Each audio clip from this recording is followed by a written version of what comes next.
মুসলিমরা আজকে শিরিক করছে অনেক ক্ষেত্রে। দেখবেন হাতে একটা এই যে বালা পরে আছে, খুলে না। কেন খুলেন না ভাই? বলে যে এটা খুললে যদি রোগ হয়। রোগ দেওয়ার মালিক কে? ওই বালা না আল্লাহ? এই যে আপনার বিশ্বাস জন্মায় নিয়েছে, এই বিশ্বাসটা জন্মিয়েছে আপনার হাতের উপরে, এই বালার উপরে, এটাই শিরক, এটাই শিরক। যদি আপনি বিশ্বাস করেন যে এটা হাতে থাকলে আপনি সুস্থ থাকবেন, হাত থেকে খুলে পড়ে গেলে আপনি আর বাঁচবেন না, এই যে কল্যাণ অকল্যাণের মালিক আপনি কাকে করলেন? ওই বালাকে করেছেন, আল্লাহকে করেন নাই। এখানে শিরক হয়ে গেছে, খুবই সূক্ষ্ম শিরক। আপনি নামাজ পড়ছেন মনে করেন, এখন কিছু মানুষ আসলো, এখন দেখছেন যে হুজুর তো আমার নামাজ দেখছে, নামাজটা খুব সুন্দর করে পড়ার চেষ্টা করলেন, লম্বা নামাজ, সেজদায় গিয়ে আর উঠছেন না, খুব সুন্দর নামাজ পড়ছেন।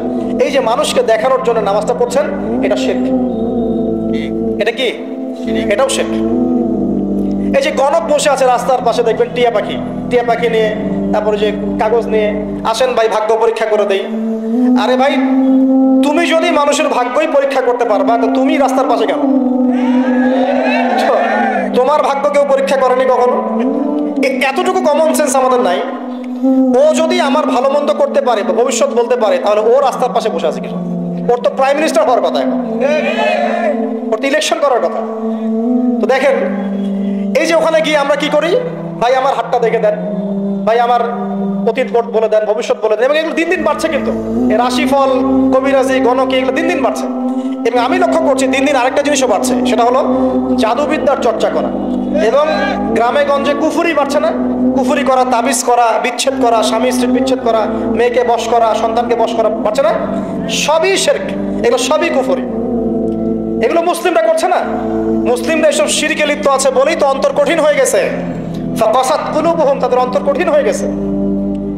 তো একটা হাদিস বলে এখানে, খালি নবী সাল্লাল্লাহু আলাইহি ওয়াসাল্লাম বলছেন, যদি কেউ কোনো গণকের কাছে যায়, গিয়ে বলে দেখেন তো আমার হাতটা একটু, ও কিন্তু বিশ্বাস করে না যে এ ভবিষ্যৎ বলতে পারে, খালি এমনি বলেছে একটু দেখেন তো, বলার সাথে সাথেই 40 দিনের নামাজ কবুল হবে না। আর যদি তার বলা কথায় বিশ্বাস করে যে হ্যাঁ তোমার ভবিষ্যৎ খুব ভালো, তুমি চাকরি পাবা, এটা করবা সেটা করবা, এবং সে বিশ্বাস করলো হ্যাঁ এটাই হবে, তখন নবী সাল্লাল্লাহু আলাইহি ওয়াসাল্লাম বলছেন সে যেন আল্লাহর পক্ষ থেকে যা নাজিল হয়েছে, মানে যে কোরআনুল কারীম, এই কোরআনকে যেন সে অস্বীকার করলো, মানে কুফরি করলো। এগুলো আমরা করছি না ভাই? অনেক কিছু করছি আমরা। স্তম্ভের পূজা করছি, অনেক মুসলিম আগুনের পূজা করছে। আগুন জ্বালিয়েছেন, মাথা নত করছেন কেন? আগুনের সামনে আপনি মাথা নত করবেন কেন? আপনি একটা স্তম্ভের সামনে, গাছের সামনে দাঁড়িয়ে মাথা নত করে ধ্যান করবেন কেন? আপনি মেডিটেশন করছেন কি জন্য? আপনাকে নামাজ দেওয়া হয় নাই? 5 ওয়াক্ত নামাজ দেওয়া হয় নাই? নামাজের চেয়ে বড় মেডিটেশন কিছু আছে নাকি? আপনি ধ্যান করছেন কি জন্য? অনেক মুসলিম তো জিনের উপাসনা করছে, জানেন? অনেক মুসলিম জিনকে তাবে করার চেষ্টা করছে। আর জিন বলে একটা জাতি আছে, এটা সত্য। এরকম প্রতিটা ক্ষেত্রে শিরক আছে। শিরক কথায় আছে, কাজে আছে, বিশ্বাসে আছে।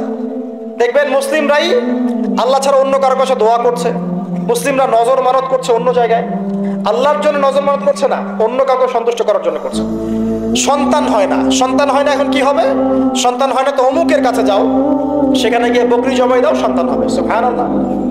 তো এই পদ্ধতি ইব্রাহিম আলাইহিস সালামের জানা ছিল না যে শেষ বয়সে তিনি বলছেন রব্বি হাবলি মিনাস সালিহিন? আপনি দোয়া করতে পারেন না? সন্তান হবে না কেন? আল্লাহ পাক তাকদিরে লিখে রাখলেন, অবশ্যই হবে। আর আল্লাহ পাক তাকদিরে না লিখলে কিভাবে হবে? তাকদিরে যে ব্যক্তি বিশ্বাস করে না, সে ব্যক্তি হতাশ হয়। যা কিছু হচ্ছে আমাদের জীবনে সবই তাকদির, এর বাইরে একটা মানুষও যেতে পারবে না। প্রিয় ভাইয়েরা, কথায়, কাজে এবং চিন্তায় আমরা অনেক শিরিক করছি। শিরিকের কারণে আমাদের অন্তর কঠিন হয়ে গেছে। আরো কেন কঠিন হচ্ছে? বেদাত। আমল করছেন নবীর সুন্নত মানার জায়গায় অন্য কিছু আপনি করছেন, এমন এমন কিছু আমল করছেন যেগুলোর সাথে রাসূলের সুন্নতের কোনো সম্পর্ক নাই এবং সাহাবীদের সুন্নতেরও কোনো সম্পর্ক নেই। এই ক্ষেত্রে গিয়ে আপনি বেদাত করছেন, বেদাত করে অন্তর কঠিন হয়ে যাচ্ছে। অন্তর কঠিন হওয়ার একটা বড় কারণ হচ্ছে হারাম রিজিক। যখন আপনি হারাম রিজিকে যাচ্ছেন, সুদ, ঘুষ, আপনার দুর্নীতি, আপনার এই যে অন্যের সম্পদ আত্মসাৎ হয়ে যাচ্ছে। আমি কি বুঝতে পারছি না? হারাম রিজিক যখন আপনার শরীরে ঢুকছে, অন্তরটা শক্ত হয়ে যাচ্ছে। একটা হাদিস যথেষ্ট। আল্লাহ রাসূল বলেছেন ইন্নাল্লাহা তাইয়্যিব লা ইকবালু ইল্লা তাইয়্যিব। আল্লাহ পাক পবিত্র সত্তা, তিনি পবিত্র ছাড়া কবুল করেন না। আপনি 10টা হজ করে আসেন, চুরির টাকা দিয়ে, ডাকাতির টাকা দিয়ে, আত্মসাতের টাকা দিয়ে, দুর্নীতির টাকা দিয়ে, যদি কবুল হয় তাহলে কোরআন সুন্নাহ মিথ্যা হয়ে যাবে। নাউজুবিল্লাহ।